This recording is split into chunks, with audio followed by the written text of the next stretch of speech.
दिल्ली ते जंतर मंतर या ठिकाणी अभिजित दिपके आणि सोनम वांगचुक यांच्या नेतृत्वाखाली जे आंदोलन झालं त्या ठिकाणी मात्र कुठेतरी युवा शक्ती एकत्रित झाली, ज्यांना कॉक्रोच म्हणून हिणवण्यात आलं. त्याच कॉक्रोचने शेवटी नरेंद्र मोदी यांना धर्मेंद्र प्रधान यांचा राजीनामा घेण्यास भाग पाडलेला आहे. याविषयी बोलण्यासाठी माझ्यासोबत ओबीसी नेते नवनाथ वाघमारे आहेत. आबा, काय सांगाल, ज्यांना कॉक्रोच म्हणून हिणवण्यात आलं त्या युवा शक्ती एकत्रित आल्यानंतर काय होतंय हे संपूर्ण जगाने पाहिलेलं आहे. सरन्यायाधीशांनी तरुणाईंना कॉक्रोच बनवलं, झुरळ बनवलं. त्याच्यानंतर कुठेतरी अभिजित दिपके नावाच्या तरुणानं सोशल मीडियाच्या माध्यमातून इंस्टा, फेसबुक, ट्विटर असेल या सगळ्या गोष्टीमध्ये कॉक्रोच जनता पार्टी नावाचे प्लॅटफॉर्म सुरू केले. त्याच्यातून देशभरातून त्या प्लॅटफॉर्मला करोडो लोकांनी पाठिंबा देऊन त्याला फॉलो करण्याचं काम केलं. त्याच्यातूनच खरं तर ह्या दिपकेच्या माध्यमातून, कॉक्रोच जनता पार्टीच्या माध्यमातून जे आंदोलन सुरू झालं आणि ह्या आंदोलनाला इतका उदंड प्रतिसाद मिळाला की ज्यातून संसद भवन हादरलं, ज्यामध्ये पंतप्रधानांची खुर्चीला हादरे बसले आणि दिल्लीचं तख्त हादरण्याचं काम त्या तरुणाईनं करून दाखवलं. खरं तर अभिजित दिपके सारख्या तरुणाचं आणि त्या देशातील, राज्यातील सगळ्या तरुणाईचं आपण कौतुक केलं पाहिजे. कारण की गेल्या 12 वर्षापासून देशामध्ये ह्या मोदी आणि शहांच्या विरोधामध्ये कुणीही आंदोलन करायला तयार नव्हतं आणि मोदी, शहा ते कुणाचंही ऐकायला तयार नव्हते. कारण की गेल्या 12-13 वर्षापासून आपण एखाद्याने आंदोलन केले की त्यांच्यावर कारवाया होऊ लागल्या, त्यांचा आवाज दडपवण्याचं काम सुरू होतं. त्यातूनच कुणीतरी आंदोलन करायला कोणी धजावत नव्हतं. परंतु ह्या तरुणाईनं कॉक्रोच म्हणून हिनवलं आणि त्यानंतर ह्या तरुणाईला गेल्या 2014ला कुठेतरी आश्वासनं दिली होती किंवा लाखो नोकऱ्या आम्ही तरुणाईला देऊ, तरुणांना देऊ, बेरोजगारांना रोजगार देऊ. याच्यातून कुठलंही काही त्यांना मिळालं नाही. आणि त्यातूनच कुठेतरी आता नीट घोटाळा, नीट पेपर लीक होणं असेल, टीईटी पेपर लीक होणं असेल, एमपीएससी पेपर लीक होणं असेल, याच्यातून निष्क्रिय शिक्षण मंत्र्यांचा राजीनाम्यासाठी दिल्लीमध्ये जंतर मंतरमध्ये जे समजा लोकांनी, देशभरातील तरुणाईनं तिथं आंदोलनाला सुरुवात केली, त्यातून कुठेतरी ह्या हुकुमशहा असणाऱ्या लोकांनी आंदोलन चिरडवण्यासाठी सुद्धा प्रयत्न केला. परंतु ह्या तरुणाईनं त्याला सुद्धा दाद दिली नाही आणि गोदी मीडिया म्हणून सुद्धा काही प्लॅटफॉर्म असणाऱ्या मीडियाला सुद्धा तिथून हाकलून देण्याचं काम, गोदी मीडिया, गोबॅक म्हणजे तिथून हाकलून देण्याचं सुद्धा त्यांनी काम केलं. त्या तरुणाईचं खरंच आपण पाठ थोपटली पाहिजे, कौतुक केलं पाहिजे. कारण की ज्यांच्या पुढे कोणीच बोलत नव्हतं त्यांचा आवाज तुम्ही बंद करण्याचं काम, त्यांचे दहशत तुम्ही संपवण्याचं काम या तरुणाईने करून दाखवलं. आणि ज्या ज्यावेळी देशावर, जगावर संकट येतं त्यावेळेस तरुणाईच क्रांती घडून आणते. त्यातून हे तुम्ही प्रत्यय दाखवून दिलंय आणि येणाऱ्या काळात सुद्धा हे तरुण आता मला वाटत नाही शांत बसतील. कारण की ज्या लोकांनी ज्यांच्यावर अन्याय केलाय त्या लोकांनी अतिशय निर्गुणपणे या तरुणाईंना मारहाण केली. त्यामुळे हे खवळलेले तरुण आता या राज्य सरकारला, केंद्र सरकारला सातत्यानं जाब विचारत राहतील आणि विचारल्याशिवाय राहणार नाही. दुसरीकडे आपण पाहिलं की ज्या ठिकाणी आंदोलन चालू होतं तर 20 तारखेला अतिशय काळा दिवस म्हणून पाहायला जाणार आहे. कारण की त्या ठिकाणी पहिला आपण अनेक विद्यार्थ्यांचे डोके फोडले, अनेक विद्यार्थ्यांना मारहाण केली, महिलांसोबत मारहाण केली, काही महिलांना ते दांडे टोचल्याचे देखील आपल्याला पाहायला मिळत आहे. अमानुष मारहाण झाली. अतिशय चुकीचं. डॉक्टर बाबासाहेब आंबेडकरांच्या संविधानानुसार प्रत्येकाला आपल्या हक्क अधिकारासाठी आंदोलन करण्याचा अधिकार आहे. परंतु या देशामध्ये, दिल्लीमध्ये आंदोलन करण्याचा अधिकारच संपून टाकल्यासारखी परिस्थिती निर्माण गेल्या काही वर्षामध्ये करण्यात आली होती.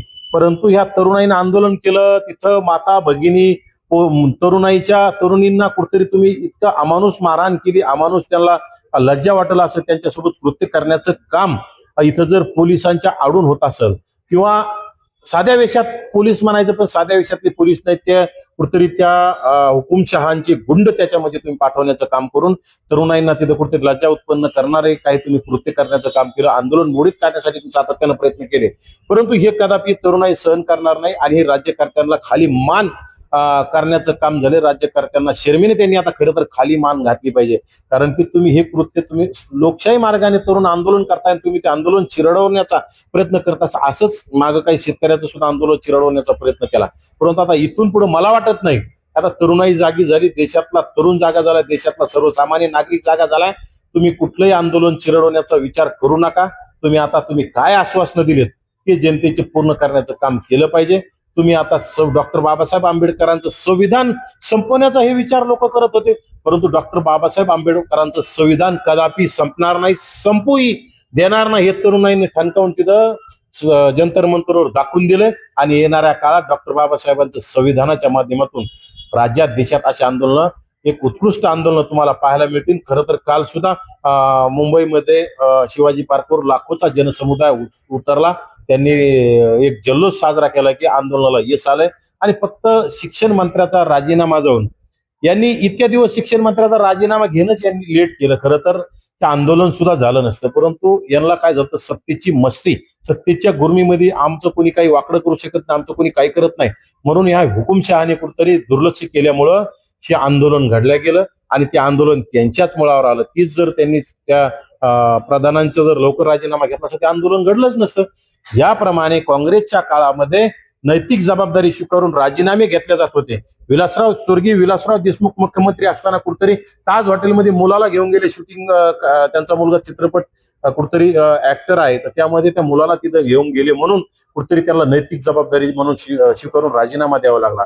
स्वर्गीय R.R. आबा पाटील यांना सुद्धा कुठेतरी बडे बडे शहरों में छोटे छोटे धमाके होते रहते असं बोलल्यामुळे त्याला नैतिक जबाबदारी स्वीकारून राजीनामा द्यावा लागला. छगनरावजी भुजबळ साहेबांचं नाव कुठेतरी तेलगी प्रकरणामध्ये फक्त नाव आलं, त्याच्यात निष्पन्न नाही झालं, परंतु तिथं नैतिक जबाबदारी स्वीकारून राजीनामा द्यावा लागला. कुठेतरी शिवराज पाटील चाकूरकर यांना फक्त ड्रेस बदलला म्हणून राजीनामा द्यावा लागला. शिवाजीराव पाटील निलंगेकर यांच्या मुलीचे थोडे 2 का काय 3 मार्क वाढवले होते म्हणून त्यांना मुख्यमंत्री पदाचा राजीनामा द्यावा लागला. ही नैतिकता असती, परंतु ह्या राज्यकर्त्यांना नैतिकता काही कळतच नाही. हुकुमशाही हम करे सो कायदा, परंतु ह्या तरुणाईनं ती हुकुमशाही हम करे सो कायदा मोडून काढला आणि येणाऱ्या काळात ती नैतिकतेनुसार जर वागले तर राज्य सरकार सुरळीत चलन आणि दादागिरी जर करत गेली तर जनता नक्कीच येणाऱ्या काळात श्रीलंका, नेपाळ सारखी परिस्थिती सुद्धा केलेली तुम्हाला पाहायला जास्त वेळ नाही आणि ते पाहायला सुद्धा दिवस आपल्याला येऊ शकतात.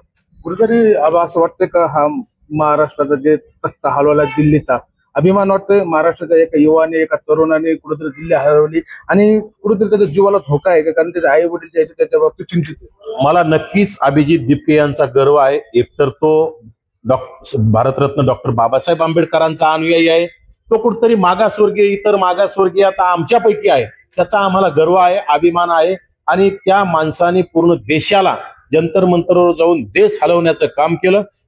जगात त्याचं नाव झालं आणि त्याचा आम्हाला अभिमान आहे. पण नक्कीच त्यांच्या जीवाला सुद्धा धोका असू शकतो.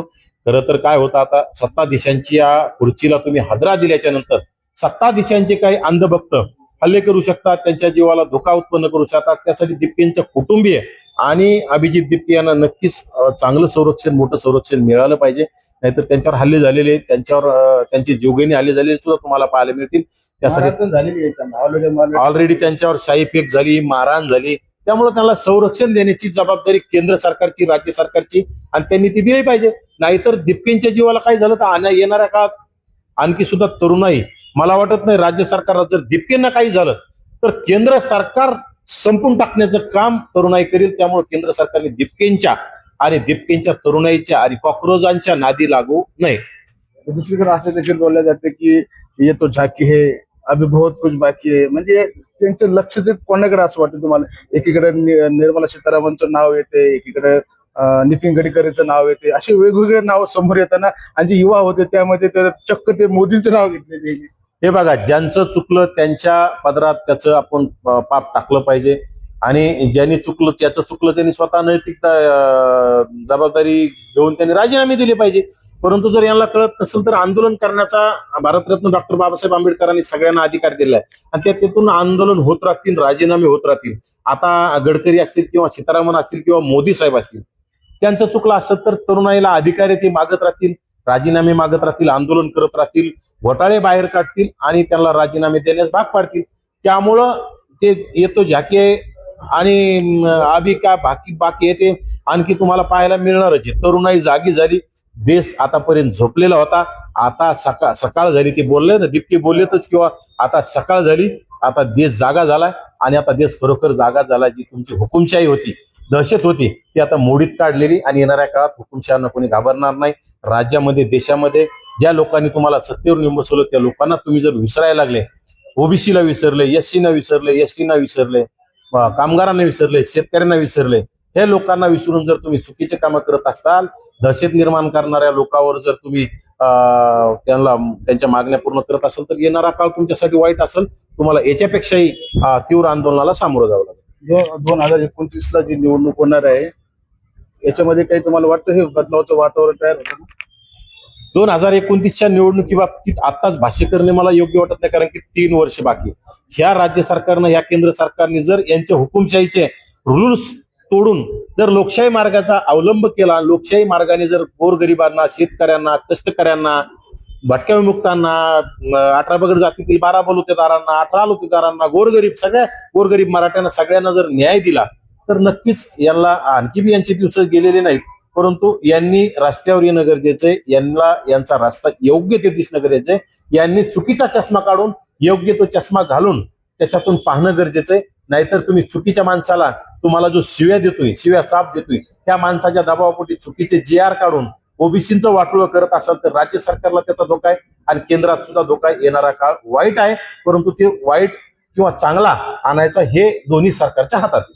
दुसरीकडं मनोज जरांगे पाटील यांच्या आंदोलनात ठिकाणी जाऊन भेट दिलेली आहे. तुमचं ओबीसीचं मात्र कोणी जाऊन भेटलं नाही. कसं असतं, ज्याला स्टंट करायचं असतं तो त्या आंदोलनात जाऊन भेटत असतो. आता आम्हाला काही स्टंट करायचं नव्हता, कारण की अभिजित दिपके यांच्या आंदोलनाला पाठिंबा देण्याची गरजच नव्हती.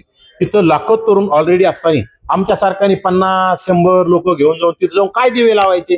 त्याचप्रमाणे मनोज जरांगे तिथं 50-100 लोक जाऊन काय दिवे लावले? तिथं फक्त स्टंट करून हिरोगिरी करण्याचं काम आहे. जरांगेला तिथं हिंदीत बोलता सुद्धा आहे ना, काय काय तिथं दिवे लावले जाऊन? हे सगळं श्रेय. आणि तिथं जाऊन त्या स्टेजवर जाऊन अभिजित दिपकेचं नाव घ्यायला सुद्धा याला लाज वाटली जातीय द्वेषामुळं. त्यामुळे तिथं जाऊन त्यांनी काय दिवे लावले? त्यामुळे तिथं लक्ष्मण हाके असेल किंवा नवनाथ वाघमारे असेल किंवा जरांगे असेल, त्या लोकांचं तिथं कामच नव्हतं. हे तरुणाईंनी आंदोलन खांद्यावर घेतलं होतं विनाकारण. तिथं त्यांच्या याच्यात गोटा टाकून वाटा मागण्याचा आपल्याला आवडत नाही. मी त्या याच्यातला बसत नाही, मला ते योग्य वाटत नाही. ज्याचं आंदोलनाचं क्रेडिट त्याला मिळालं पाहिजे. विनाकारण लोकांच्या क्रेडिटमध्ये आपण नाक खुपसण्याचं काम करत नाही. जे जरांगेला ते काम आवडतं, लोकांचं क्रेडिट आपल्याला घ्यायचं, ते आपण कधी कदापि करणार नाही. मी माझ्या कर्तृत्वावर, मी माझ्या स्वतःच्या हिमतीवर काम करणारा, आंदोलन करणारा माणूस आहे. मला लोकांचं क्रेडिट नकोय. ते क्रेडिट अभिजित दिपकेंचं आहे, ते क्रेडिट तरुणाईचं आहे, ते देशातल्या कॉक्रोचांचं आहे. त्यामुळे विनाकारण तिथं नाक खुपसून मला क्रेडिट मिळवायचं नव्हतं म्हणून आम्ही गेलो नाही. जरांगे गेला, जरांगेने फुकट क्रेडिट मिळवण्याचा प्रयत्न केला, परंतु ते कुणालाही क्रेडिट मिळणार नाही. ते क्रेडिट पूर्ण देशातील तरुणाईचं आहे. दुसरीकडे 29 तारखेला मनोज जरांगे पाटील यांनी एक बैठक बोलवली आहे त्यांच्या मराठा समाजाची. त्याकडे कसं पाहतो? कुठंतरी आता गेल्या मागच्या 15 वाड्यामध्ये मुंबईमध्ये हॉस्पिटलमध्ये बसून काही डील्स केल्या असतील, त्या डील्सचे काही आवक जावक राहिली असेल, ती आवक जावक मिळवण्यासाठी पुन्हा पाय आपटायचे, आंदोलनाच्या धमक्या द्यायच्या, बैठक बोलवायची, राज्य सरकारला वेठीस धरायचं, त्यांच्या काही नेत्यांनी मध्यस्थी केली त्याला वेठीस धरायचं. हे सगळा चाललेला खोके पोहोचले नसतील, ते पोहोचवण्यासाठी ची बैठक आहे. बाकी काय असू शकतं? ते सातत्याने आता शेवटचं आंदोलन, शेवटची बैठक, शेवटचं आंदोलन, शेवटची बैठक, याची शेवटचं आंदोलन शेवट होणार नाही. शेवटची बैठक याची कधी संपणार नाही. याला 1 खोकं मिळालं की 2 खोक्याची अपेक्षा आहे, 2 मिळाले की 4 खोक्याची अपेक्षा आहे, 4 मिळाले तर 8ची अपेक्षा आहे. त्याच्यामुळे राज्य सरकारने लाडावून ठेवलेलं हे कुपोषित बाळ आहे. ते कुपोषित बाळ चॉकलेटसाठी याला 1 चॉकलेट दिलं तर 2 चॉकलेट लागतील, 2 दिले तर 4 लागतील. सातत्याने याची चॉकलेटची हव्यासा कमी होणार नाही आणि सातत्यानं चॉकलेटची संख्या वाढवत मागत राहणार आणि राज्य सरकारला ते द्यावे लागणार. राज्य सरकारने ओळखलं पाहिजे द्यायचं का नाही द्यायचं, आणि राज्य सरकारने याला कुठं थांबवायचे ते राज्य सरकारने ठरवायचे. नाही तर राज्य सरकारचं याच्यामधून वाटोळ झालेलं तुम्हाला पाहायला मिळेल. नक्कीच आपण पाहिले होते नवनाथ वाघमारे त्या पद्धतीने नंतर या ठिकाणी जे आंदोलन झालं त्याचे श्रेय मात्र अभिजित दिपके यांना जातंय. कुठेतरी युवा जागरूक झाला आणि त्या युवा शक्तीचा हा विजय असल्याचं देखील नवनाथ वाघमारे यांनी सांगितलं. आणि येणाऱ्या काळामध्ये अभिजित दिपके व त्यांच्या घरच्यांना, आई वडिलांना देखील केंद्र सरकार, राज्य सरकारने संरक्षण देणं गरजेचं आहे. अन्यथा जर अभिजित दिपके याच्या जीवाचं काही बरं वाईट झालं तर भारत पेटल्याशिवाय राहणार नाही आणि येणाऱ्या काळात केंद्र सरकारने त्याचे वाईट परिणाम भोगावे लागतील. Sanjay Aiyar, L S Marathi, Chhatrapati Sambhajinagar.